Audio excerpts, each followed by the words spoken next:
हिंदी भाषेची कुठलीही सक्ती नाही, मंत्री उदय सामंत यांची माहिती। 20 विद्यार्थी असतील तर त्या भाषेला शिक्षक देण्यात येईल। हिंदीच्या संदर्भात कॅबिनेटमध्ये झालेल्या चर्चेची सामंत यांच्याकडून माहिती। मत्स्य व्यवसायाला शेतीचा दर्जा, आज झालेल्या मंत्रिमंडळाच्या बैठकीमध्ये महत्त्वाचा निर्णय जाहीर। शेतीप्रमाणे मत्स्य व्यावसायिकांना आता नुकसान भरपाई मिळेल। उद्धव ठाकरे आणि कुटुंबीय युरोपच्या दौऱ्यावर, राज ठाकरे सुद्धा परदेश दौऱ्यावर। युतीच्या चर्चेच्या दरम्यान ठाकरे बंधूंचा परदेश दौरा असल्यामुळे चर्चांना उधाण। राज्यामध्ये जिथे पाणी टंचाई असेल तिथला आढावा घेण्यात आला असून सर्व जिल्हाधिकाऱ्यांना मुख्यमंत्र्यांनी पाणी उपलब्ध करून देण्याच्या सूचना दिल्या। उपमुख्यमंत्री एकनाथ शिंदे यांची माहिती। पाणी टंचाईवरती मुख्यमंत्री फडणवीसांनी सर्वपक्षीय बैठक बोलवावी, खासदार सुप्रिया सुळेंची मागणी। पाणी टंचाईवरती एकत्र येऊन काम करण्याची गरज असल्याचं सुप्रिया सुळेंचं विधान। अहिल्यानगरच्या चौंडी गावामध्ये 29 एप्रिलला राज्य मंत्रिमंडळाची बैठक। राधाकृष्ण विखे पाटील यांच्याकडून तयारीसाठी सूचना। मुख्य सभामंडप, वातानुकूलित यंत्रणा, जनित्र आणि सीसीटीव्हीसह यंत्रणा उभारण्यात येणार। मागील वर्षाच्या तुलनेमध्ये यंदा कांद्याची निर्यात सरासरी 8 ते 10% घटली आहे। शेतकऱ्यांना मोठा आर्थिक फटका, कांद्याला भाव मिळावा यासाठी विशिष्ट धोरण तयार करावं, कांदा उत्पादक संघटनेची मागणी।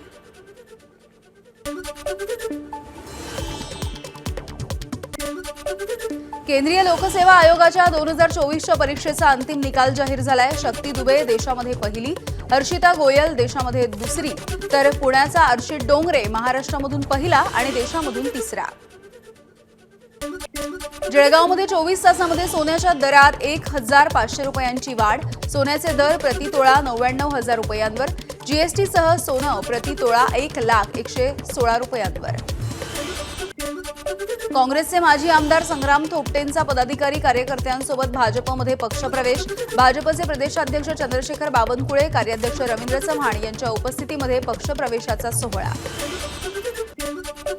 मुंबईतल्या कलानगर परिसरामध्ये ठाकरे बंधूंनी एकत्र येण्याचे बॅनर झळकले। पार्ले पंचम या संघटनेकडून उद्धव ठाकरेंच्या निवासस्थानाजवळ बॅनरबाजी।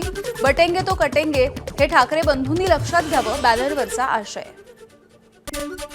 मुंबईतील शिवसेना भवनासमोर लावलेल्या 3 बॅनर्सनी लक्ष वेधून घेतलंय। ठाकरे बंधूंनी एकत्र यावं अशा आशयाची बॅनरबाजी, तर हिंदी सक्तीच्या संदर्भात भाजप आणि मनसेचे इतर 2 बॅनर। हिंदी भाषेवरून भाजप आणि मनसेमध्ये बॅनर वॉर। भाजपच्या बॅनरला मनसेचं प्रत्युत्तर, हिंदी ही भाजपची भक्ती नव्हे तर सक्ती। मनसेचे बॅनर, काल भाजपकडून ही नव्हे भाषेची सक्ती, ही तर महाराष्ट्राची भक्ती अशा आशयाची बॅनरबाजी करण्यात आली होती। एसएसपी आजाराने ग्रस्त झालेल्या मुलांच्या पालकांचं मंत्रालयाच्या बाहेर आंदोलन। सरकारने आजाराची दखल घेऊन उपाययोजना करण्याची मागणी। आरोग्यमंत्री प्रकाश आंबेडकर पालकांच्या भेटीला। कोस्टल रोडचा वरळीमधला भूमिगत मार्ग ते मे महिन्याच्या पहिल्या आठवड्यामध्ये खुला होणार आहे। त्यामुळे कोस्टल रोडचा वापर करून वरळीमधून थेट मरीन ड्राईव्हला प्रवास करणं हे अधिक सुकर होणार आहे। राष्ट्रवादी काँग्रेस पक्षाचे कार्याध्यक्ष प्रफुल्ल पटेल यांनी मुख्यमंत्र्यांची भेट घेतली आहे। सागर निवासस्थानी ही भेट झाली आहे। तर भेटलं तर गैर काय, राजकीय चर्चा नाही, चहा प्यायला भेटलो, पटेल यांची प्रतिक्रिया। जवाहरलाल दर्डांच्या पुतळ्याचं अनावरण लांबणीवर पडलंय। मुख्यमंत्री आणि उपमुख्यमंत्री कार्यक्रमाला आले होते, मात्र पोप फ्रान्सिस यांच्या निधनाचा दुखवटा असल्यामुळे कार्यक्रम लांबणीवर। पालघर जिल्ह्यामधील ग्रामीण भाग अजूनही तहानलेला। जव्हार तालुक्यामधील अतिदुर्गम भागामध्ये हंडाभर पाण्यासाठी महिलांची वणवण। नागरिकांची प्रशासनाकडे टँकरनं पाणीपुरवठा करण्याची मागणी।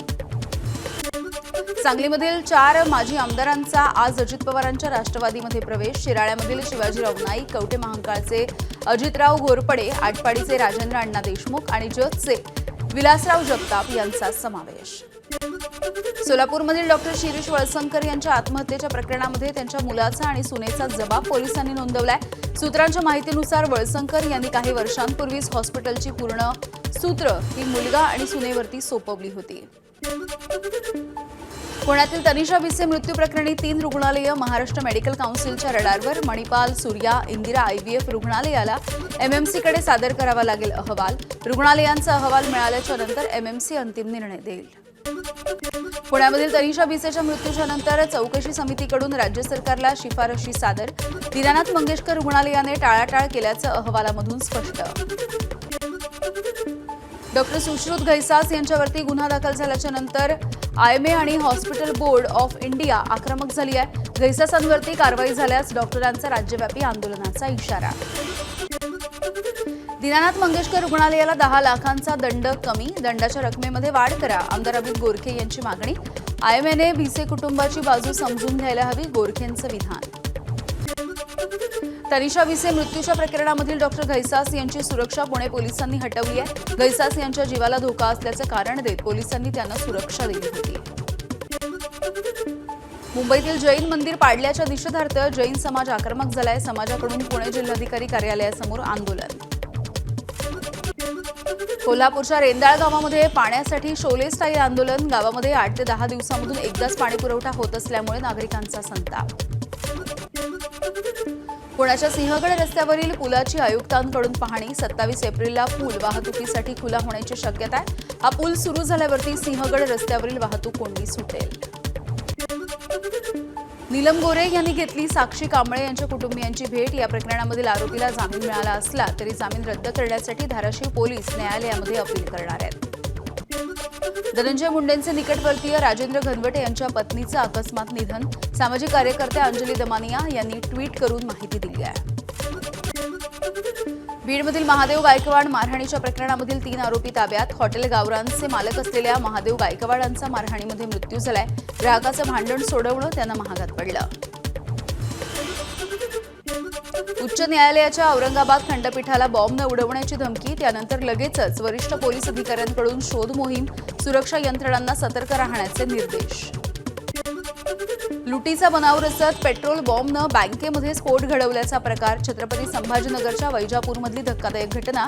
मात्र जुन्या गुन्ह्यामधील पुरावे नष्ट करण्याच्या हेतूनं महाराष्ट्र ग्रामीण बँकेमध्ये स्फोट घडवल्याची माहिती. तुळजापूर ड्रग्ज प्रकरणामधील 2 फरार आरोपींचा अटकपूर्व जामीन अर्ज अतिरिक्त सत्र न्यायालयानं फेटाळलाय. स्वराज तेलंग आणि इंद्रजित ठाकूरनं यासाठी अर्ज केला होता. आतापर्यंत 14 जणांना अटक झाली आहे. 22 आरोपी फरार आहेत. धनंजय मुंडे परदेश दौऱ्यावर. सोमवारी रात्री उशिरा कुटुंबासह मुंडे परदेश दौऱ्यावर. पुढील 8 दिवस मुंडे केनियाला गेल्याची सूत्रांची माहिती. हिंगोलीच्या काळापाणी तांडा गावामध्ये भीषण पाणी टंचाई. गोटभर पाण्यासाठी महिलांची वणवण. टँकरची मागणी करून सुद्धा प्रशासनाकडून पाणी पुरवठा होत नसल्यामुळे नागरिकांचा संताप.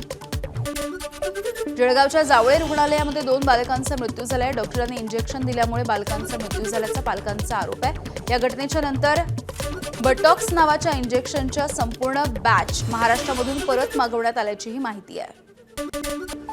नाशिकच्या पेठ तालुक्यामधील पाणी टंचाईचं भीषण वास्तव समोर. बोरीची वारी गावामधल्या ग्रामस्थांवरती पाणी विकत घ्यायची वेळ. दिवसाला कमाई 200 रुपये आणि पाण्याचा खर्च 60 रुपये. नंदुरबार जिल्ह्यामधून जाणाऱ्या धुळे सुरत राष्ट्रीय महामार्गावरच्या पुलाला 2 वर्षांच्या आतमध्ये भगदाड पडलाय. दरम्यान निकृष्ट दर्जाचा पूल तयार केल्यामुळे खड्डे पडत असल्याचा स्थानिकांचा आरोप आहे. अन्न आणि औषध प्रशासन मंत्री नरहरी झिरवाळ यांची बालपणीच्या मित्रासोबत अचानक भेट. यावेळेला झिरवाळांनी मित्राला हेलिकॉप्टर दाखवलंय आणि त्याचा व्हिडिओ सध्या व्हायरल होतोय. शिक्षण विभागामध्ये महत्त्वाच्या पदावरती असलेल्या 5 अधिकाऱ्यांना नागपूर जिल्हा आणि सत्र न्यायालयाचा अटकपूर्व अंतरिम जामीन. भविष्यामध्ये शिक्षक भरती घोटाळ्याच्या प्रकरणी आरोप झाले तर ते कारवाईला सहकार्य करतील या आश्वासनावरती जामीन मंजूर. नागपूर सायबर पोलिसांकडून 4000 शिक्षक आणि शिक्षकेतर कर्मचाऱ्यांचा डेटा चेक. पोलीस उपायुक्त लोहित मतानींची माहिती. आतापर्यंत 6 आरोपींना अटक. अकोल्याच्या प्रहार पक्षाचे उपजिल्हाप्रमुख अरविंद पाटील यांच्यावरती गुन्हा दाखल झालाय. अरविंद पाटील आणि पातूरचे नायब तहसीलदारांमधील संभाषण व्हायरल. अश्लील शिवीगाळ आणि मारण्याची धमकी देणारी ऑडिओ क्लिप सध्या व्हायरल होती आहे.